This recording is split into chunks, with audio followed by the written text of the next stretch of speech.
Hello friends, 7 day 7 cooker recipe. તો આજનો દિવસ બીજો છે, તો આપણે એના માટે આજે કુકરમાં રીંગણા અને બટેકાનું અને વટાણાનું શાક બનાવશું અને ટમેટાં આ બધું મિક્સ કરીને અત્યારે ઠંડીની સિઝનમાં શાક બહુ જ મસ્ત લાગે છે. તો આપણે રીંગણા અને બટેકાને સારી રીતે વોશ કરી અને મોટા મોટા હિસ્સામાં કાઢી લઈશું.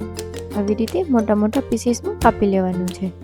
રીંગણા અને બટેકા ઉપરના રીંગણાનો ઉપરનો ભાગ રાખવાથી રીંગણામાં બહુ જ સરસ સ્વાદ આવે છે અને ત્યાં શિયાળામાં રીંગણા બહુ જ સરસ હોય છે.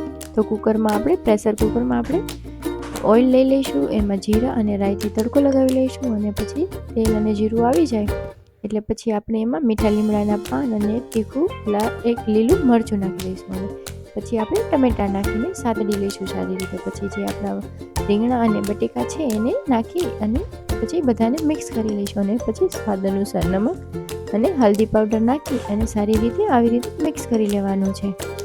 અને પછી ઉપરથી લાલ મરચાંની પેસ્ટ નાખી દઈશું, જે લસણ અને મરચાંને વાટી લીધું છે અને એની પેસ્ટ નાખી દઈશું અને સારી રીતે બધાને મિક્સ કરી દઈશું. જો તમે લસણ ના જમતા હોય તો અવોઇડ પણ કરી શકો છો અને સારી રીતે સાતડવા દેવાનું છે.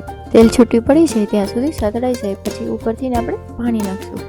મેં અહીંયા પોણા ગ્લાસ જેટલું પાણી નાખ્યું છે અને જો તમને કેવું બધું ઘાટું ભાવતું હોય તો ઓછું પણ પાણી નાખી શકો. અને પછી લાસ્ટમાં આપણા વટાણા છે એને એડ કરી દઈશું અને પછી અહીંયા 4 થી 5 વિસલ પાડી લઈશું. તો તમે જોઈ શકો છો કે આપણું શાક બનીને રેડી છે. બિલકુલ 5 થી 7 મિનિટમાં આ સબ્જી બની જાય છે અને જમવામાં બહુ જ મસ્ત બને છે. તમે પણ આવી રીતે એક વખત જરૂર બનાવજો. હર હર મહાદેવ.